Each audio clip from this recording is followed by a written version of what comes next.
Millionaire dresses up as a taxi driver and picks up his son, but cries at what he says he used to sign $1 million contracts without a tremor. But the 10th time Michael Thompson adjusted the black cap over graying hair, his hands shook so badly he could barely fit the key into the ignition. It had been 8 years since he'd touched his son's hair. 8 years since he'd heard that laugh that once filled an apartment and then, after his wife's funeral, went silent. Now he was dressed in a second-hand jacket and a driver's cap he'd bought from a prop shop, parked outside New York State University waiting to pick up a stranger named Jason for a ride to Greenwich Village. Before we begin, if this kind of story speaks to your heart, feel free to share where you're watching from. It's always beautiful to see how far stories like this can travel. Enjoy the story. Chapter 1. The Man in the Mirror is a cab driver. The campus gates bored the November wind and the wind found him. It crawled under his collar and into his bones the way fear does, slow and patient.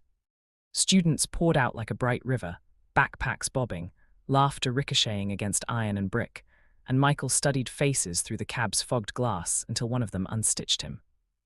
Tall, underfed in the way of students who stretched their dollars further than their meals. Dark hair that refused to obey gravity. Eyes so much like his mother's that Michael's fingers tightened on the wheel until his knuckles turned ivory. The boy wore a thrift store coat, a scuffed backpack, and a look that had no business on a 20-year-old, the look of someone who has learned to walk without leaning. Jason glanced down at his phone, then at the license plate, then at Michael as if he were a lamppost. "You John?" he asked, voice quick, courteous, already leaving. "That's me," Michael rasped. John was the name on the rideshare account, his own he hadn't said aloud in 2 days. He cleared his throat. "Greenwich Village." "Yeah." Jason slid into the backseat and immediately apologized to the air. "Sorry, I might have to take a call. It won't be long." "Go ahead," Michael said, and watched his son in the rearview with the cautious awe of a man looking at a photograph that had exhaled and come to life. Jason's phone lit his cheekbones. "Brian, yeah, I'm on my way." He paused, listening. "I know, I'm trying. The power company said they can hold for 48 hours, but I need to find the rest by Friday." He laughed softly, and it wasn't a happy sound. "Tell Mrs. M I picked up another shift, okay? No, I'm fine. I am. I got the internship, remember? Doesn't pay much, but it's a start." Michael swallowed, and the swallow hurt.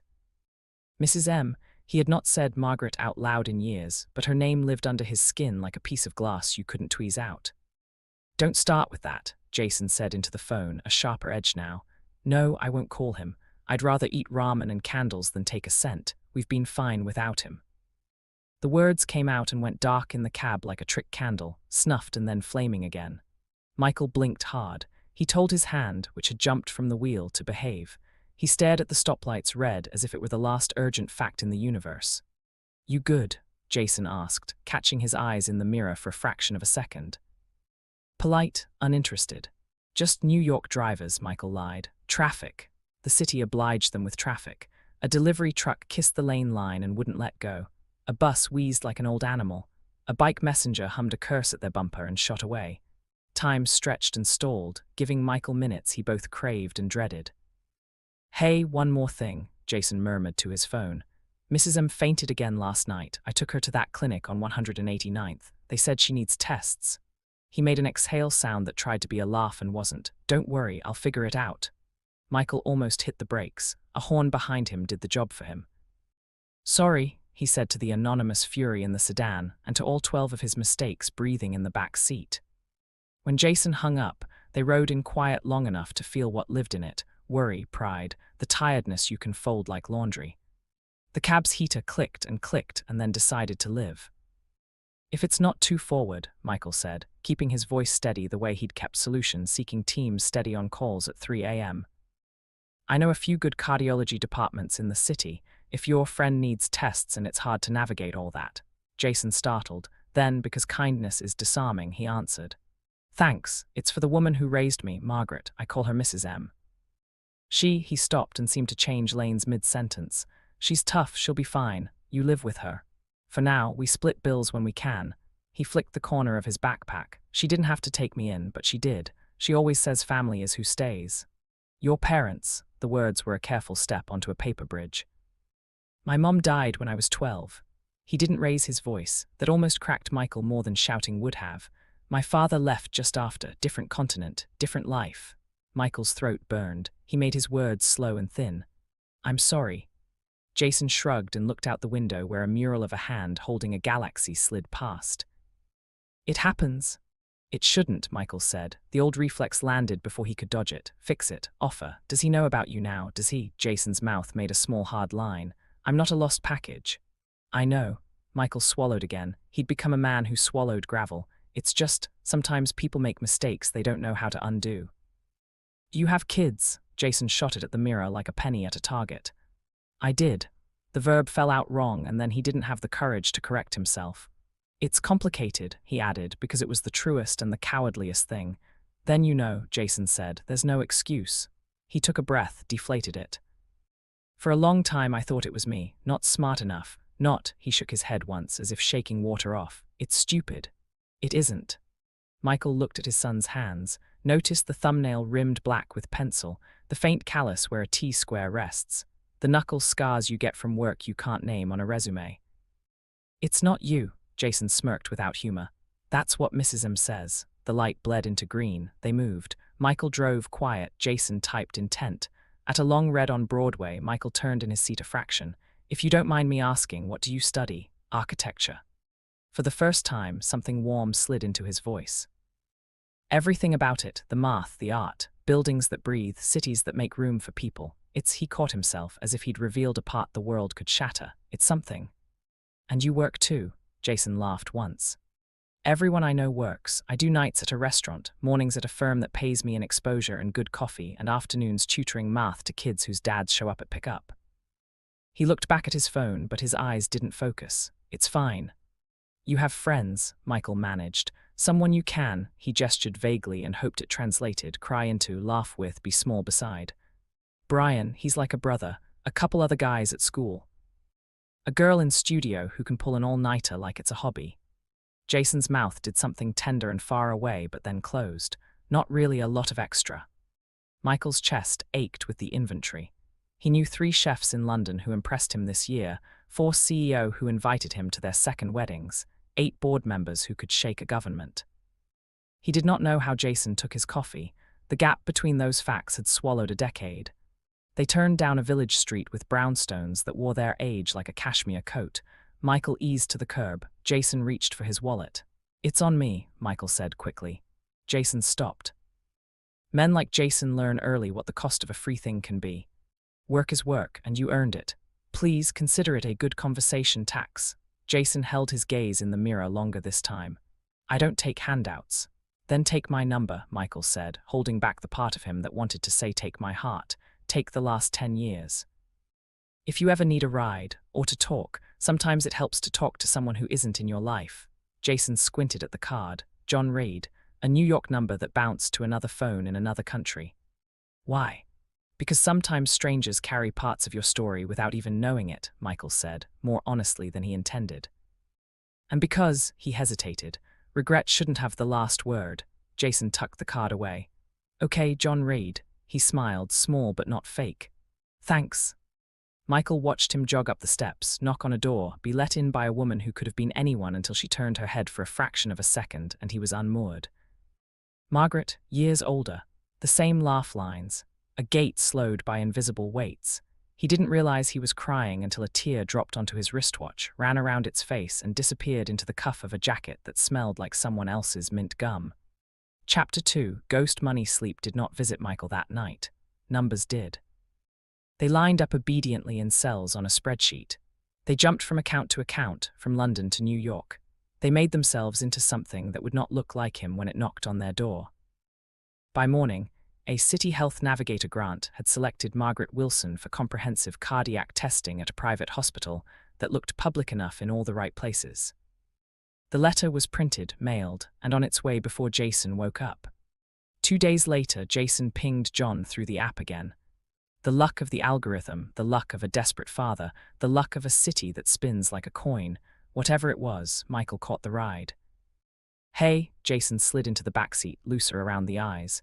You won't believe this, the universe remembered my name for once. I'm all ears. Michael checked the mirror and told his ribcage to behave.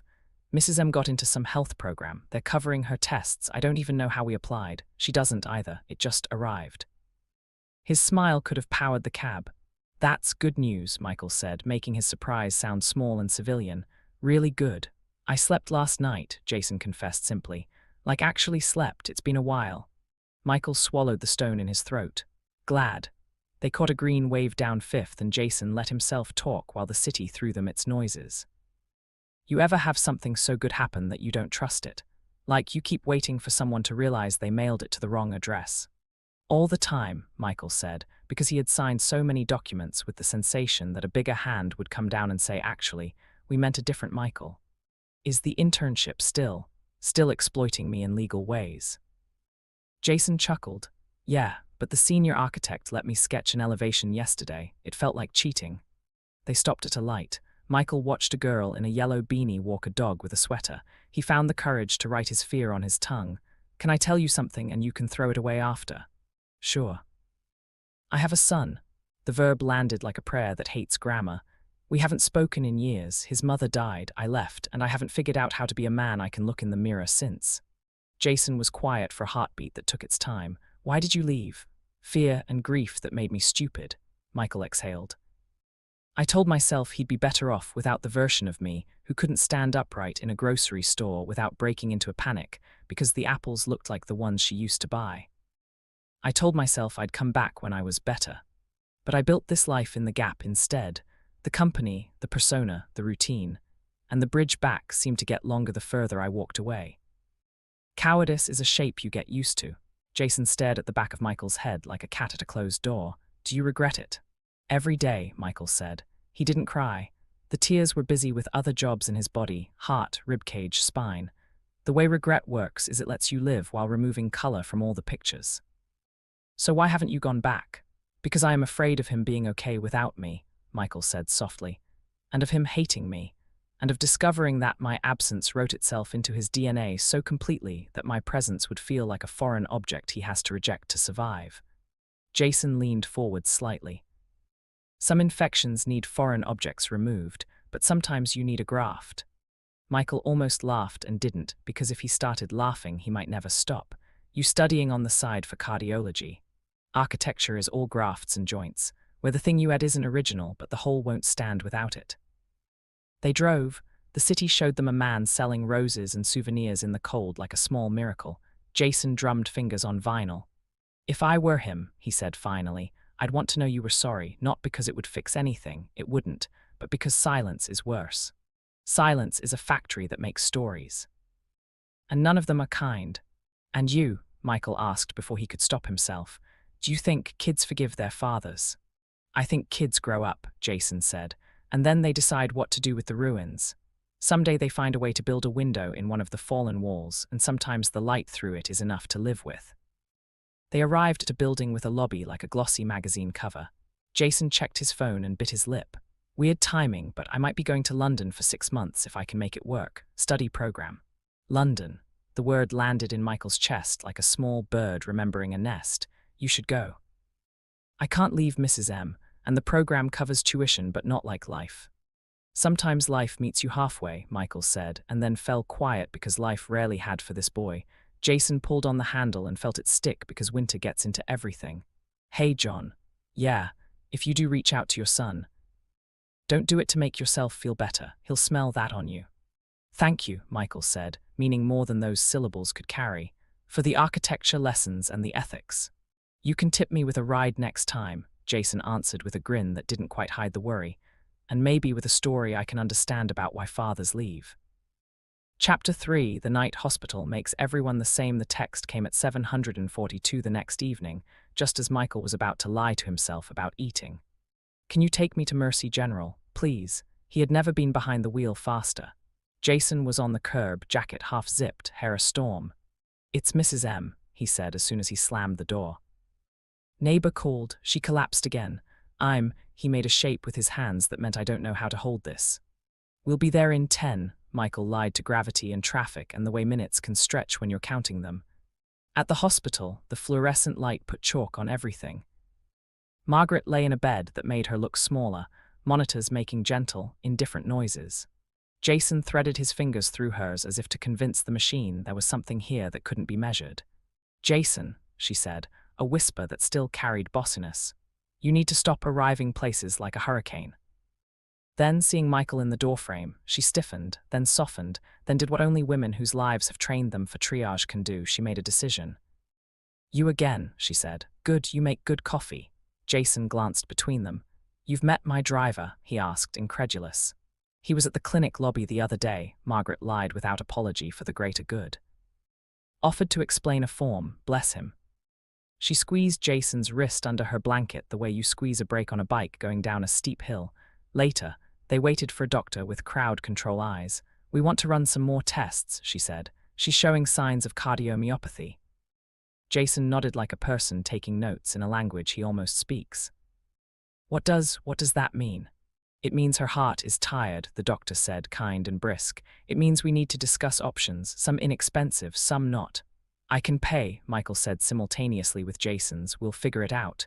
They looked at each other and the whole room tilted. Not now, Margaret murmured. Not in front of my heart. She hates drama. Jason went for coffee. He came back with 3 cups and colors under his eyes that didn't belong to him.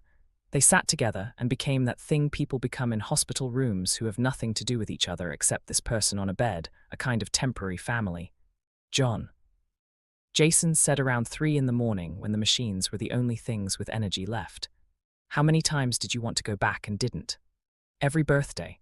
Every time I walked by a playground and watched other men push their children and found myself crying behind sunglasses like a cliché I'd have laughed at once, Michael said. I went to his school once. He was playing soccer on a field framed by chain link like a painting. I stood outside the fence and felt like a thief. I left when the whistle blew because I couldn't bear to be the kind of story he could tell. There was a man once who watched me from the fence and didn't come in. Jason stared at the floor that looked cleaner than it was. I wrote letters I never sent, he said. I'd put them in a shoebox. When I was 15, I wrote one where I said I hated him so much it made my skin itch. When I was 17, I wrote one asking what kind of shaving cream he used. Stupid. I just wanted to know something about his mornings. It's not stupid, Michael whispered. It's human. Do you ever think being human is the worst thing we do? Jason asked, exhausted in a way that was older than he was. Sometimes, Michael said. But then someone holds another person's hand in a hospital at 3 a.m., and I think maybe not. The doctor came at 6 and used a voice that knew ways to deliver knives. Surgery, soon. Jason nodded the way men nod when they're not going to cry in front of strangers. In the corridor, he finally leaned his forehead against a wall. I can't lose her, he said. It wasn't drama. It was a sentence that could pull a building to the ground. You won't, Michael said. Not if I can help it. I don't want your... Jason began and then stopped because he is not stupid. She's not a bargaining chip. She's a person I owe my son's childhood to, Michael said, the pronouns slipping out like a bullet. They both heard it. Jason's head snapped up. He stared. Then he looked away as if the view hurt. No, he said, not to the facts, but to the possibility of their shape. No, don't do this to me. Michael closed his eyes. I'm not asking you to forgive me. I'm asking you to let me pay the bill. Jason made a sound that, if you had to put it in a zoo, you'd put it in the cage labeled animal in a snare. You think throwing money at the gash you put in my life is? I think if I can keep the woman you love alive, I have a moral duty to try, Michael said. You can never talk to me again. You can spit when you see me on the street. I'll deserve it, but let me do this. Jason stared at him, then at his own shoes. Then back. If I say yes, you vanish, you don't lurk. You don't send anonymous gifts. You don't make deals with the universe using me as currency. You make yourself available if I want you. If I don't, you respect it. Yes, Michael said. It sounded like yes in more languages than they knew. Fine, Jason said at last. Do it. He did. He signed papers under an alias and under his own name in the spaces where it mattered. The hospital sent forms to a foundation that existed exactly for emergencies like this. A foundation that had once borne his name, until he had renamed it Meridian when he'd grown tired of seeing his initials on checks. He called a surgeon he knew because he'd donated to her research once and hated himself for everything that might be in that sentence. When he turned back toward the room, Margaret crooked a finger. Come here, she said in the hiss of oxygen. When he was within reach, she tapped his wrist hard. You have 10 minutes after this to tell him. Don't make me wake up from surgery to do your job for you. Chapter 4, the office on the 32nd floor 2 days later, when the first relief had settled and the second fear took root. What if surgery went wrong? What if the good luck had only rented them hours? Jason texted Michael one line, "Take me to Thompson Tower." Michael gripped the steering wheel hard enough to leave bruises on the leather. He drove them in tense silence, rehearsing truths he'd practiced in bathrooms and boardrooms and the low lit between. The building rose at the corner of a sky like a book spine, glass, steel, his name big enough to be a weather pattern. Michael pulled into the loading zone, put the hazard lights on as if both the laws of the city and the laws of time would forgive him. Jason's throat bobbed. "I'm going up alone," he said. "I know," Michael answered. "I'll be here, however long it takes." Jason passed through revolving doors that have eaten men and spat them out richer and poorer. He told the receptionist, "I'm here to see Michael Thompson." He said it like a curse and like a prayer. He signed the clipboard with his own last name despite having wished himself out of it for years. He rode the elevator to the 32nd floor with a woman who smelled like expensive citrus. He told himself he would not cry in a hall made of marble. Inside, Sarah, who had been with Michael since he'd signed a lease on a room above a butcher shop, looked up. He had called her 15 minutes earlier, voice like a wire, and said, "Cancel everything, then send him in." Now she watched a young man who had Michael's stubbornness in his shoulders and the late Mrs. Thompson in his eyes. Jason stepped into the office. It stretched in front of him in that obscene way money has of making space look clean. He moved to the window because sometimes you need a horizon. "I'm Jason," he said without turning. "Jason Thompson. If your security has a problem with me saying that name in this room, they can throw me out after this." "Jason," came a voice behind him. "No John, no pretense." His name like a person who knew how he used it when he was angry and when he was not. He turned. Michael had taken off the cap and the costume. Without them, he looked older and more breakable. Billionaires look immortal from a distance. Up close they are men who know where the coffee filters are. "Don't," Jason said when Michael took a step. "Stay there." "Okay," Michael said. "I'll stand exactly here." Silence opened like a chasm. Jason filled it. "You lied to me." "I did." "You listened to me talk about my father as if he were a story and you nodded like a stranger." "Yes," Michael said, "because excuses are gasoline on a fire. Do you know how cruel that is?" Jason's eyes glittered, and the glitter was not pretty. "You could have told me. You could have pulled over on any street and said, 'I'm the man who left.' Instead you played." He groped for a word, found one that fit too well. "You played at fatherhood. You got to practice being kind without paying the price of being known." "I was afraid if I told you first, you'd get out of the cab," Michael said, not as a defense but as a confession. "So I took the coward's way, earned your trust with the parts of me I wanted you to like and hid the name that would make you look at me like that." Jason flinched as if slapped. "Like what?" "Like the man who showed you how to be alone," Michael said, "and I deserve it." Jason's laugh cut the air. "You think this is about deserving?" He rubbed his hands roughly over his face. "When I was 12, I would stare out the window until the streetlight came on, because I read somewhere that if you made a wish when the first light came you might get it. My wish was stupid and consistent, that my father would remember where we lived." He lowered his hands. "I don't even know what to ask you now."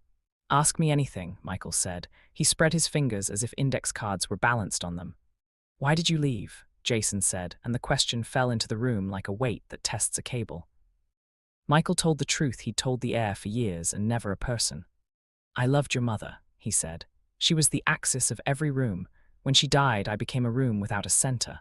I looked at you and saw the part of her I wanted so badly I could hardly breathe. I told myself every day for 6 months that I would get better and be the father you deserved.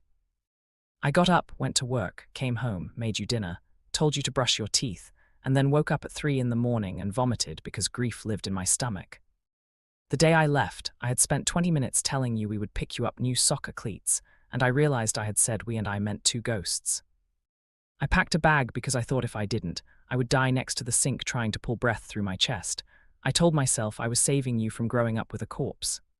And instead I grew up with a ghost," Jason said, not gently. "Tell me something else. Did you ever write to me and not send it?"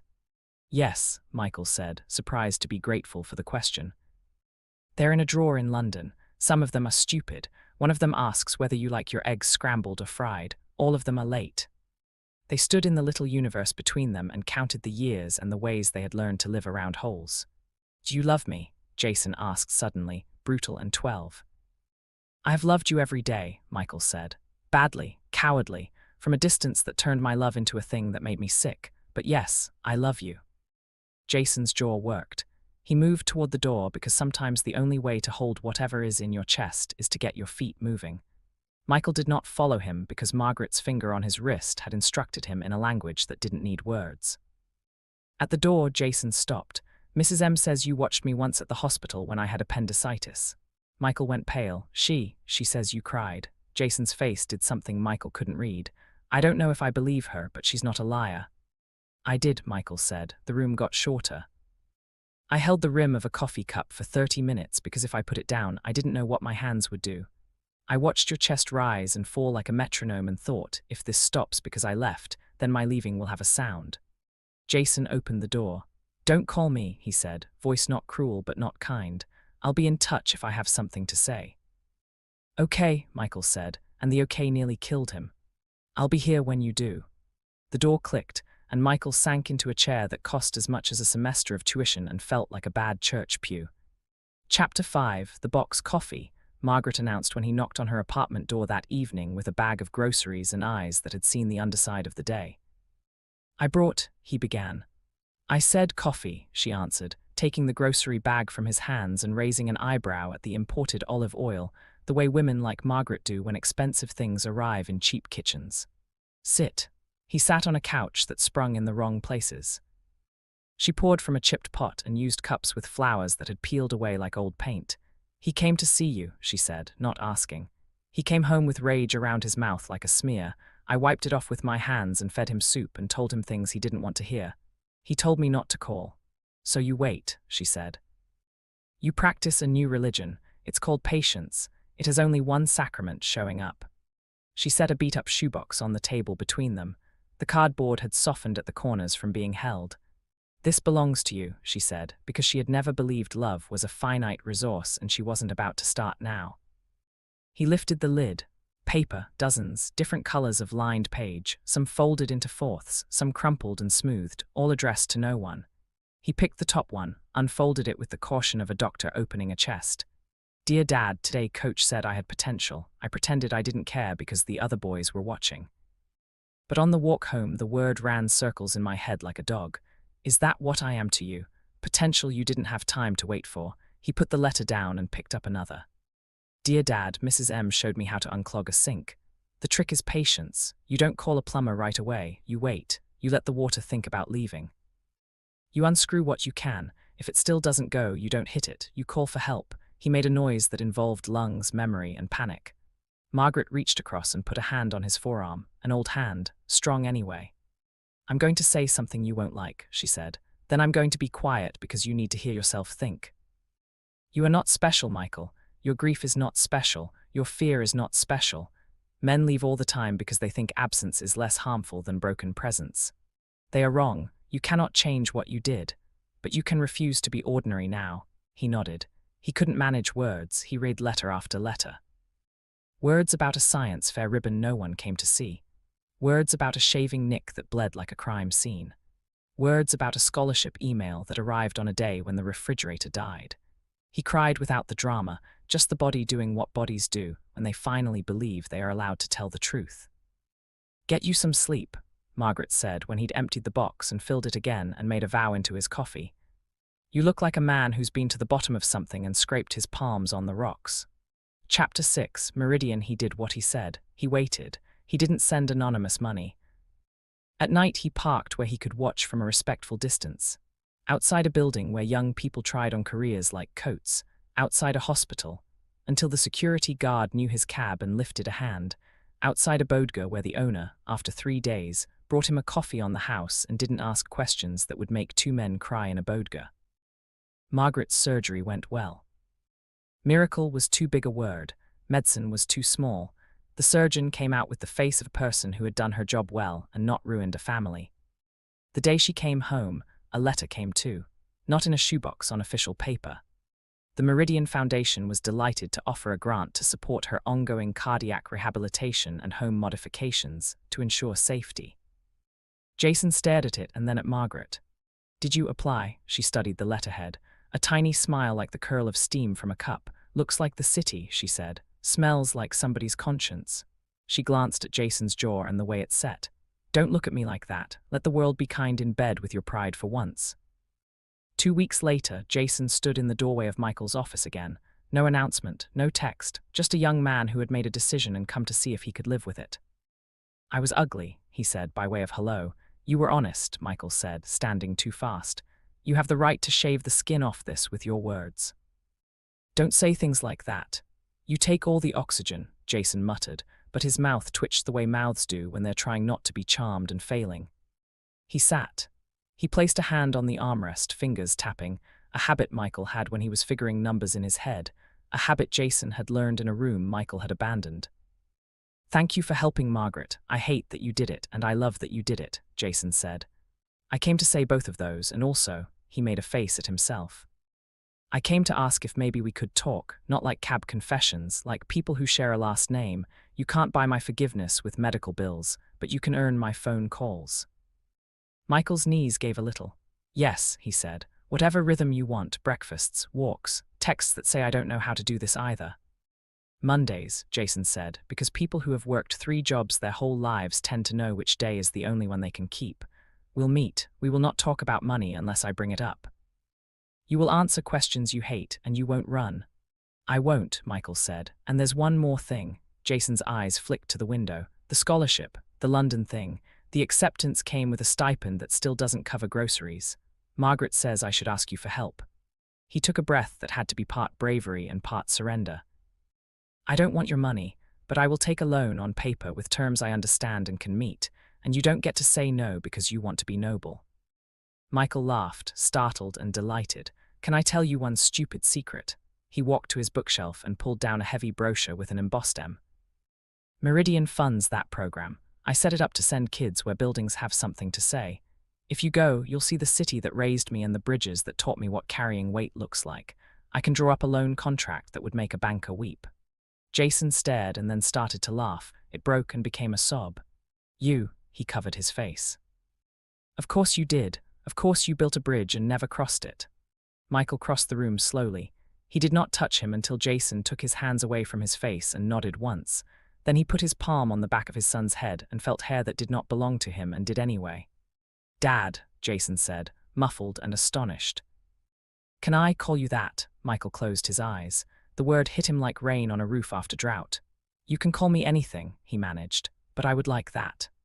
Chapter 7, Foundations. They built routines out of things that could hold. Mondays at a diner with chipped mugs and a waitress who called everyone baby because it was easier than learning names. Walks along the river where the city looked like a drawing and then like a machine. Visits to Margaret who called Michael, you foolish boy, once and then every time, with love like a slap and forgiveness like a quilt. They made rules. If you're angry, say it out loud and don't throw anything. If you're late, you have 20 minutes to explain yourself and then we move on. You don't get to weaponize memory, you get to hold it with both hands and stop swinging it like a bat. If you feel like running, text me a picture of your shoes and wait 5 minutes. Michael told Jason about London in the 80s and the water in the Thames, about love that was loud and then was gone, about the way grief recalibrates light. He admitted to affairs that had never been relationships and cities that had never been home. Jason told Michael about the first time he failed a math test, and the cereal he ate for dinner for a year, and the time a girl kissed him, and he felt like he'd opened a window and the air was too much. Sometimes they fought. Once in the middle of a produce aisle because Michael bought too many avocados, and it felt like everything that had been too many or too few. Sometimes they laughed until Margaret banged her cane on the floor and told them to respect the neighbors. Once Jason gave Michael a Father's Day card that said, "You made an honest effort" on the front, and that was a joke. "Happy Father's Day" on the inside, and Michael put it in his wallet like a talisman. They went to the cemetery together where a woman's name was cut into marble and the dash between 2 dates did too much work. Michael knelt and pressed his hand to stone and said sorry, and also thank you for the boy who had learned to be a building that could carry so much it made strangers cry. Jason stood with his palm on Michael's shoulder and let his presence say the thing he didn't know how to say yet. At night, sometimes, Michael drove the old cab under the city's arteries, not because he needed money, but because he needed movement. He picked up nurses whose feet had done 14 hours and teenagers whose laughter scared him, and a woman who talked about her mother for 5 stops and then said, "Pay your debt and stop counting." And he texted Margaret that quote because he thought she'd approve. London didn't fix anything. It didn't need to. It gave Jason a skyline and a library and 6 months of nights where the river did a different trick with moonlight. Michael flew over twice, sat in the back of a lecture once with a hood up because he is not a man anyone believes will sit in the back of anything, watched his son present a project on social housing, and cried quietly into a paper cup while a student beside him wrote he's crying in a notebook and passed it to a friend. He came back to New York and kept showing up because he understood finally what Margaret had tried to tell him. Love is not a speech. It's the way you take out the trash without resentment. It's the way you sit in emergency rooms and graduation bleachers. It's the way you let the angry version of someone live with you until it tires out and becomes something else. Chapter 8. The last ride in disguise. On a morning that smelled like spring and last chances, Jason landed at JFK with a backpack heavier with books and a mind that had rearranged itself, and a folder with blueprints that made no sense to anyone but him and his professor. Michael was waiting not at the curb with an Escalade and a driver. He was behind the wheel of the old yellow cab that had introduced them and almost ruined them. Jason laughed when he saw it. "You kept that thing," Michael shrugged, embarrassed. It felt wrong to sell the first thing that told the truth. They put the backpack in the trunk and climbed into their rolls and out of them in the same movement. Michael adjusted the mirror so he could see his son's eyes, and Jason watched his father's hands on the wheel the way you watch a pilot. "Where to?" Michael asked, as if the universe hadn't been asking him that for years. "Home," Jason said, and both of them knew it meant more than one place.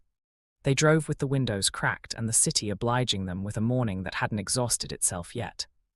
Somewhere between the Van Wyck and the BQE, Jason leaned forward, tapped the laminated name still clipped to the dash, John Reed, and said, "Can I keep that?" Michael unclipped it and handed it back. "You sure you want a souvenir of the worst idea I ever had?"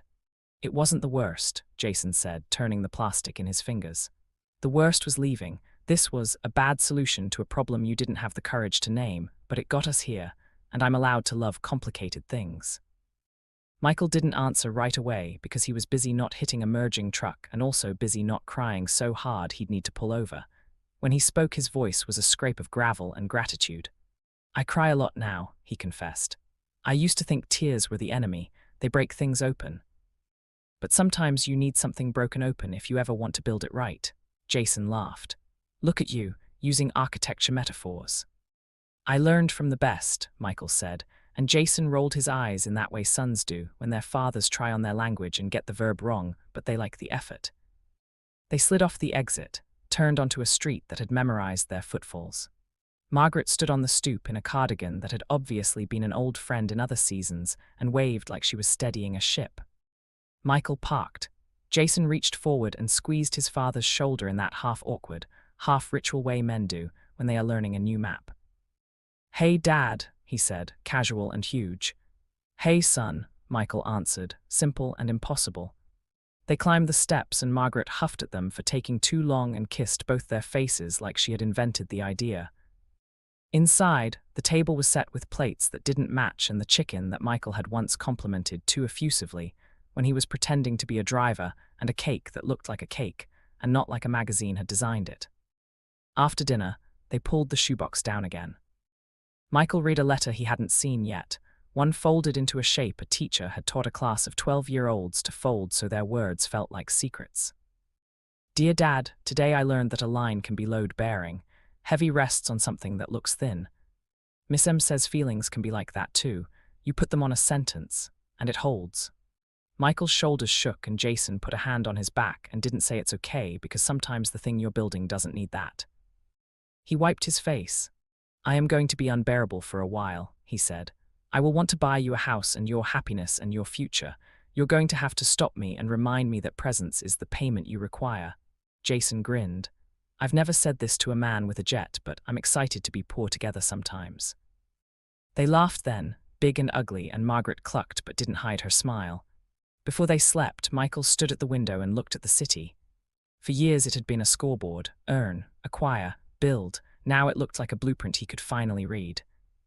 He turned to where Jason had fallen asleep with a book open on his chest and one hand splayed over the pages like a benediction. The cap with the fake name sat on the table, relic of a bad beginning that had somehow become part of a good story. Michael picked it up, turned it once, then placed it on a shelf he could see from the kitchen when he made coffee. He whispered a thank you to a god he almost believed in, and to Margaret, and to his own reckless heart, and to a cab that had made a father out of a liar. In the morning, he would drive Jason to class. Not as John, as Michael, as Dad. He would bring a thermos and a sandwich wrapped with too much foil, and he would say, "Text me when you're done," and he would wait without keeping score. He would be there when the first light came on the street and when the last went out. He had finally remembered where his son lived. Thank you for staying with this story. If it moved you, tell me where you're reading from and whether you believe love can rebuild what time and fear stole. Your stories, like this one, travel farther than you think.